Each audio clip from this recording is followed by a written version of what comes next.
उन्नति का साधन सेवा है, जिससे ही आत्म शुद्धि होती, जिससे ही आत्म शुद्धि होती, जिससे ही आत्म शुद्धि होती। परलोभी मोही अभिमानी सेवक पद पाना क्या जाने। परलोभी मोही अभिमानी सेवक पद पाना क्या जाने। जग में सत्संग बिना मानो सम्मति गति पाना क्या जाने। जग में सत्संग बिना मानो सम्मति गति पाना क्या जाने। आसुरी प्रकृति के जो प्राणी सत्संग में आना क्या जाने। जीवन में जितने दुख दिखते वे निज दोषों के कारण ही। अपने आप में कोई कमी है जिसके कारण दुख आ रहा। सीता जी जब रावण के चंगुल में फंस गई तो सीता जी रो रही हैं और पछता रही हैं कि गलती हो गई, लक्ष्मण रेखा नहीं लांघना था, लेकिन हो गई तो हो गई। याद रखना, सबके सामने लक्ष्मण रेखा है। लक्ष्मण रेखा का अर्थ होता है संयम और नियम की रेखा। आप जो वाणी बोलते हो, बोलने में भी लक्ष्मण रेखा रखना चाहिए। किसके सामने कितना बोलना, क्या बोलना कि नहीं बोलना। एक आदमी मेरे पास आया, बहुत बड़बड़ कर बातें करने लगा, तो उसका दामाद साथ में बैठा था, उसने पैर में हाथ लगाया कि जरा चुप रहिए, गुरुदेव को प्रवचन सुनाने नहीं आए हैं हम लोग, सुनने के लिए आए, इतना नहीं बोलना है गुरु के साथ।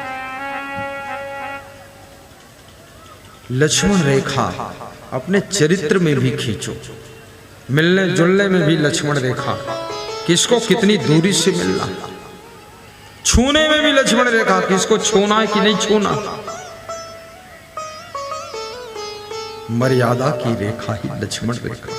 खाने पीने में भी लक्ष्मण रेखा बनाइए, क्या खाना क्या नहीं खाना। कपड़े पहनने में भी लक्ष्मण रेखा खींच लीजिए, किस तरह के कपड़े पहनना। कोई नारी जब साड़ी पहनकर चलती है, उसकी सुंदरता और उसकी शोभा आकाश की ऊंचाइयों को छूती है। कोई लड़की जब सलवार कुर्ता पहनकर चलती है, तो जो उसकी शोभा है उसका वर्णन मुश्किल है। किस तरह की वेशभूषा, उसकी भी लक्ष्मण रेखा खींचो। साधु संत को भी अपनी वेशभूषा की मर्यादा की रेखा में रहना चाहिए। और खर्च करने में भी लक्ष्मण रेखा खींचिए। किसी जोश में आकर शादी विवाह में खाम खा खर्चा करके कर्जे में डूब जाना, ये बुद्धिमानी नहीं। इसलिए उसका नाम शादी है। शादी का मतलब प्लेन का मतलब बिल्कुल सिंपल ही होना चाहिए। आजकल जो कंपटीशन चल रहा शादियों में, शादी होने के बाद लोगों को पता चलता है कि बहुत बर्बादी हो गई, कर्जे में डूब गई, 5 लाख कर्जा लदा। और शादियां यदि आपके 4 बेटी हों तो चारों लगभग नौजवान हो गई हों, चारों का विवाह एक साथ करता। राजा जनक ने अपनी सब बेटियों को एक साथ फाइनल कर दिया। राजा दशरथ जी ने चारों बेटों का विवाह एक साथ, झंझट खत्म, एक ही जगह ससुराल।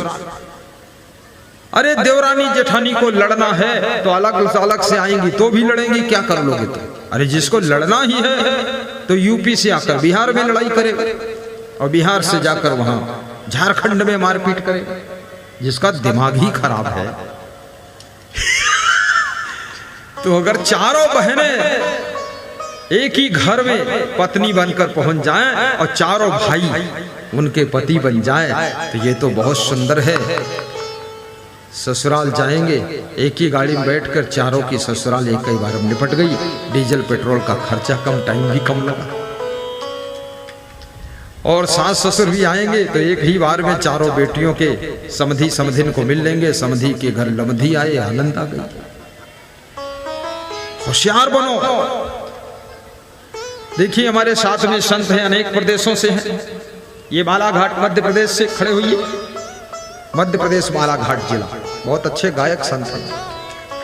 बैठिए, कवि भी हैं, बैठिए। ये संत आरा जिला बिहार से खड़े हुए। वो संत दरभंगा से, ये हमारे भंडारी हैं, वो हमारा फल कटिंग करके खिलाते हैं जो खड़े हैं। वो संत भागलपुर बिहार से। देखिए कितने अच्छे लग रहे हैं, लंबाई नाप लो तो दंग रह जाओ, बहुत सुंदर। ये संत जी कौन है? मधेपुरा, इसी जिले से। बैठो। ये संत जी छत्तीसगढ़ प्रदेश से, अलग अलग प्रदेश से है। प्रेम से रहना है तो प्रेम से रह लेते हैं, नहीं तो कितने साधु भी कमंडल एक दूसरे को मारते, क्या करोगे? हाँ, बोलते रहते हैं, तेरा कमंडल मेरा कमंडल एक साथ खड़काऊंगा। लड़ाई हो गई। समझ नहीं है तो सगे भाई भी लड़ सकते हैं, बाप बेटे लड़ सकते हैं। विवेक नहीं है, पति पत्नी झगड़ा कर सकते हैं। और जहां विवेक जागृत हो गया, सभी के साथ में मेल बैठ जाता है, सभी के साथ में तालमेल बैठ जाता है और सभी के साथ में एडजस्टमेंट हो जाता है। क्या लेना क्या देना संसार में, 2 दिन का मेला है। कौन घर उठाकर ले जाएगा कि जमीन ले जाएगा, क्या करेगा यहां से संसार का? सब यहीं का यहीं। छूटेगी संपत्ति यहाँ की यहीं पर, तेरे कमर में ना धेला रहेगा। अरे मन ये 2 दिन का मेला रहेगा, न कायम जगते का झमेला रहेगा। क्या होगा? न कायम कुछ नहीं, कुछ नहीं का झमेला। हो सकता है देवरानी के बच्चों का पालन पोषण जेठानी ही करे, हो सकता है अपने छोटे देवर को पालन पोषण भाभी ही करे। जिंदगी का क्या भरोसा है, माँ जन्म दे करके मर जाए और बड़ी भाभी तुम्हारा पालन पोषण कर रही है। उत्तर प्रदेश में आजमगढ़ जिले में एक गांव में मैं गया, पधरौनी, तो मैंने पूछा, जो ले गए थे मुझको भक्त जी, हमने कहा आप क्या करते हैं? बोले आई एम टीचर, मैं शिक्षक। तो हमने कहा परिवार का परिचय कराओ। तो सबसे पहले अपने भाभी को खड़ा किया कि मेरी भाभी। जब वो खड़ी हुई तो टीचर रोने लगा। तुमने कहा रोते क्यों हो?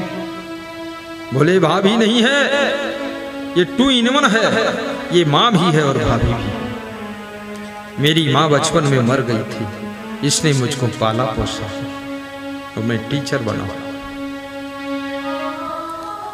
और मेरी भाभी सब कुछ सिखाया। मैं पढ़ने नहीं जाता था, 2-3 थप्पड़ मारकर डरवा कर पढ़ने भेजा। आज मैं मास्टर हूँ। मेरा वेतन गुरुदेव 80,000 महीना है। पैसा लाता हूँ, मैं अपनी वाइफ को देता हूँ, वाइफ उठाकर भाभी को दे देती है कि ये तेरी भाभी ना होती तो तू बचपन में मर जाता, तो मुझे पति कहाँ मिलता। मेरे घर में तो स्वर्ग है और आपकी भक्ति आ गई, अब तो आनंद ही आनंद है। जीवन में प्रेम से रहना सीखो, पोथी पढ़ पढ़ जग मुआ, पंडित हुआ न को, 2.5 अक्षर प्रेम का पढ़े सो पंडित हो।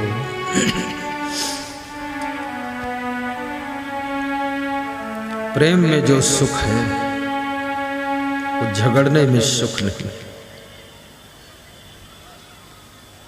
बहुत जल्दी बंटवारा मत करिए। देवरानी जेठानी ऐसे रहो जैसे मधुमक्खियां हिल मिल कर रहती हैं।